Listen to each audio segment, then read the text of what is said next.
Hello and welcome to another of my video. And today I'll be telling you why you should not trust every third-party keyboard. And if this is your first time here and want to learn different types of smartphone tips, tricks and other related stuff, subscribe and turn on the bell so you won't miss any update. Now, let's do it.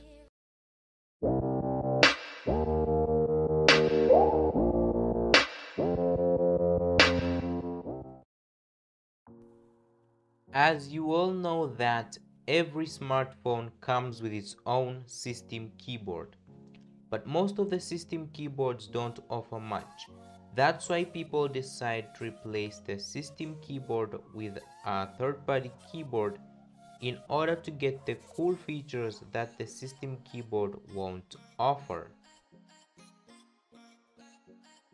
So you're probably gonna say that I downloaded the keyboard directly from the Play Store. And if you search in the search box here the word keyboards, it's going to bring you hundreds of search results, with the keyboards claiming to give you a faster keyboard, GIF support, stylish themes and fonts, and other features. But the question is, can you really trust every third-party keyboard that you come into contact with? The simple answer is no. You can't trust and you should not trust every third-party keyboard that you come in contact with. And let's find out why. So the major reason why you shouldn't trust every third-party keyboard is that these keyboards can collect your data, and they actually collect a lot of your data without you noticing. So let's find out how do these keyboards collect your data and how much data do they collect. So if you install a third-party keyboard, most of them are likely to ask you for the permission of network access so that most features can be able to function. Example, GIF, sticker feature, and themes option. And also some keyboards may not function unless you grant them full access, which is equivalent as granting it network access. So if the user grants the keyboard network access, the keyboard can be able to access location services and address book and send keystrokes to its server. Well, it's not that shocking at first because keyboards like SwiftKey and Google Board send keystrokes to its server to perform intelligent analysis like word predicting.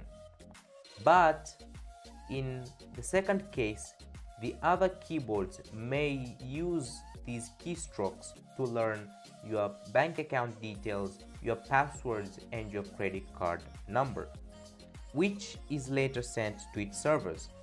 And another question is, what other data can a normal keyboard collect apart from passwords or your bank account details?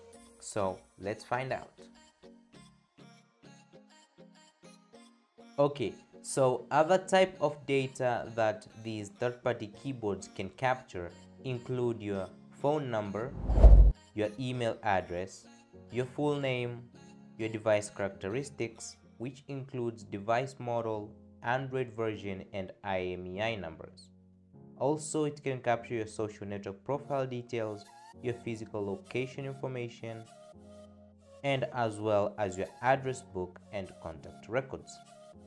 Okay, so after knowing how much data they can collect, the question is, what do they plan to do with this data, or what do they do with your data? Let's find out. Well, there are two major things they can do with your data. One is sell your data to companies as a way of monetizing, whereas the companies will target you with ads.